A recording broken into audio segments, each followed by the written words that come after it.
Right, so to start a machine, there are two switches here. First one, the main power. The second one is the spindle control. So like I say, you don't want to turn it on before you put the bits in, otherwise you have to turn it off again anyway. So with that turned on, let's go back to the software.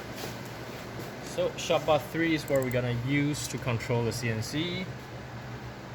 When you first start, or after you press the emergency switch, input 4, which is the emergency trigger, will stay on position. So to get away from that, every time you start the machine, you need to press the blue reset on the control pendant.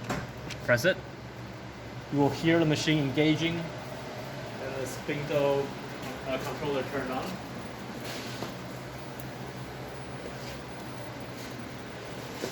And also with that on, you won't be able to push the machine anymore because the motor is engaged. So with that press OK. It should show up input 4 as off.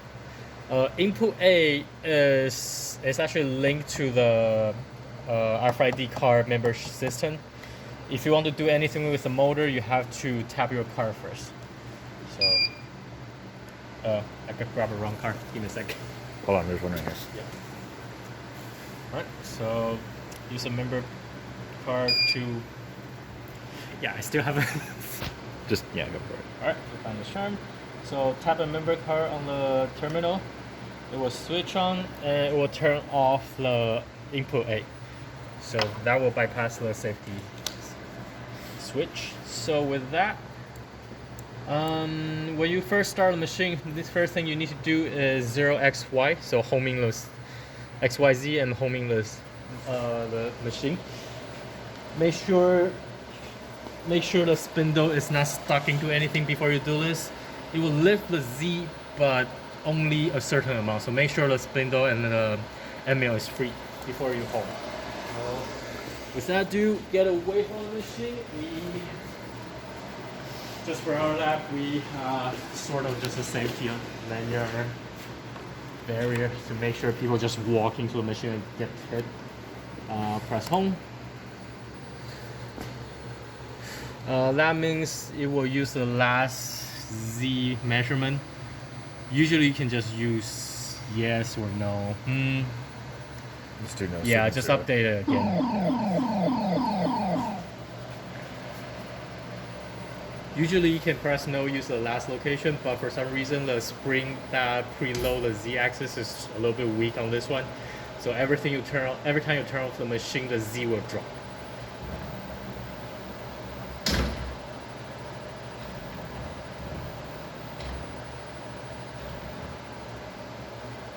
Alright, so now that's home. Towards now 0 in X and Y axis.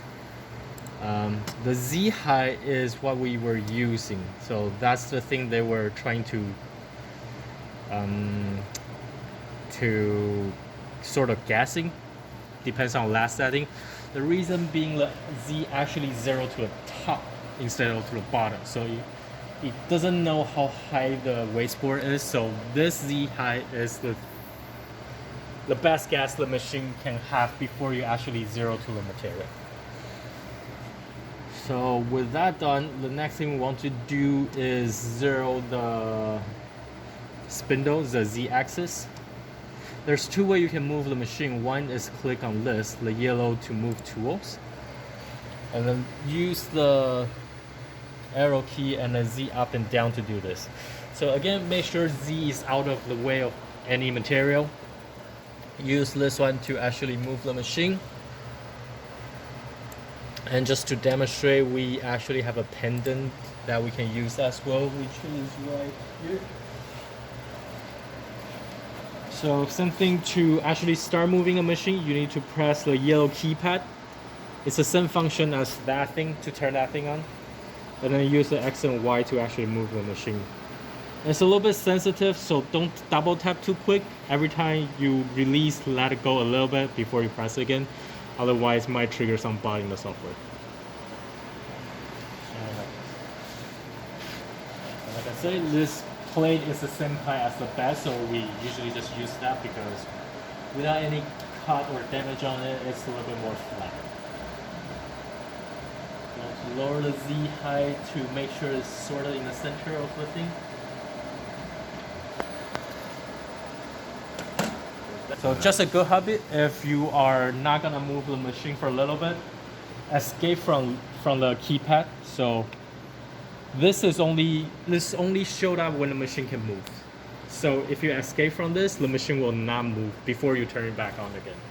So it's just a good habit just in case somebody press the keyboard while you are close to the machine. Just keep it safe.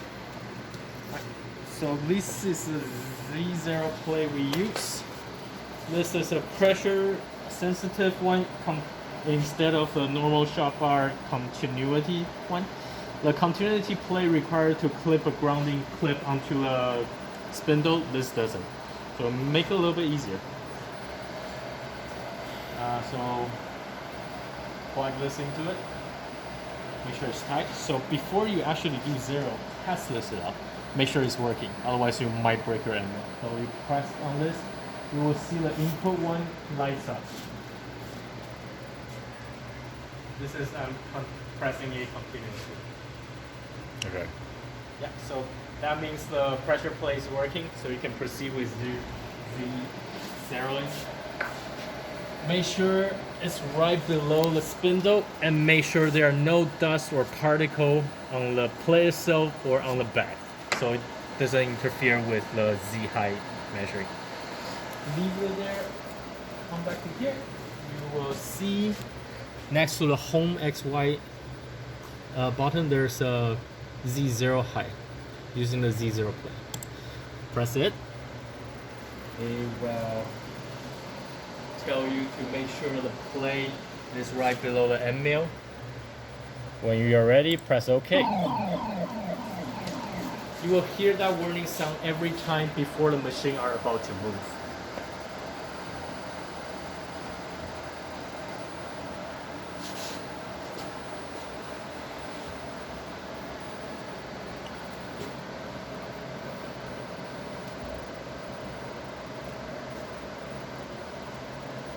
Nope.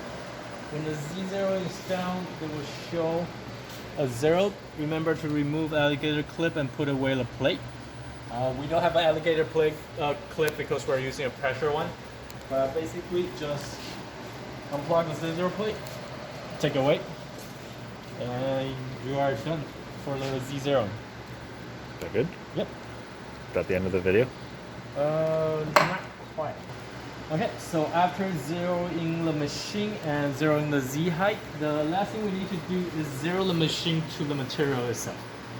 So I think we're gonna work on it by eyeballing it. Use the pendant will be a little bit easier. Press the keypad to start moving the machine. Move the machine or the end mill to the 0 position, or usually on this machine, bottom left corner of the material.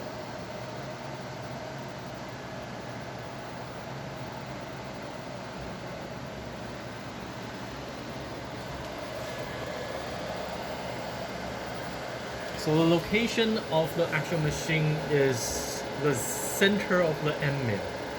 So you want to make sure the end mill is at least within the material to be safe. If you're not exactly sure, you have the material squared or lined up to the machine axis. So make sure X is within that, make sure Y is within that. And Z doesn't matter, this is only for XY. When you're done with this, go back to the software. Here, this is 0 axis. This is manually, it doesn't move the machine. Going there, you want to zero the X and Y axis, so the machine is 0 to the material.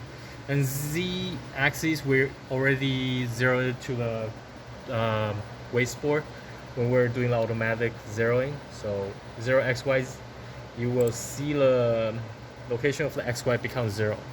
That means you will start cutting by the bottom left corner of the material.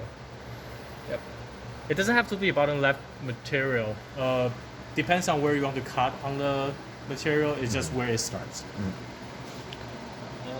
with that done, get out the moving, and we can load the actual files. So, okay, what is going on? Gonna pause. Alright, last thing to actually open the Shopify file we created in VCarve.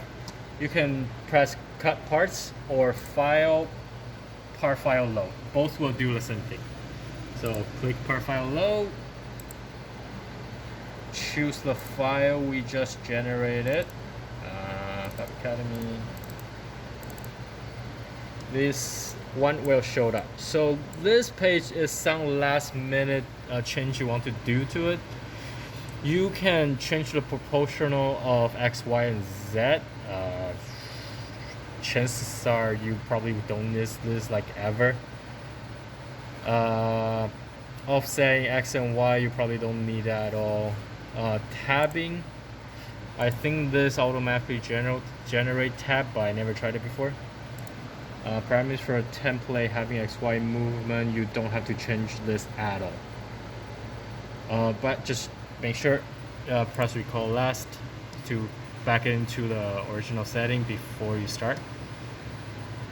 Just press start. So before doing that,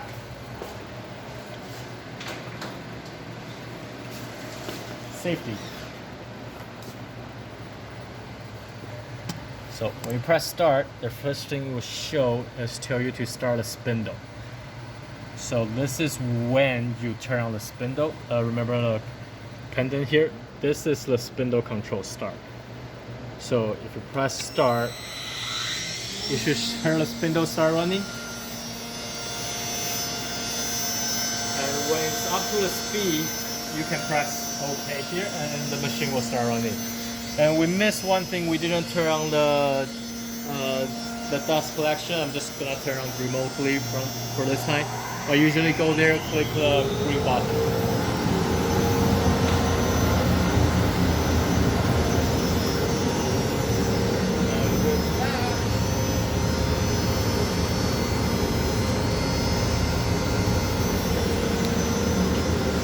Here,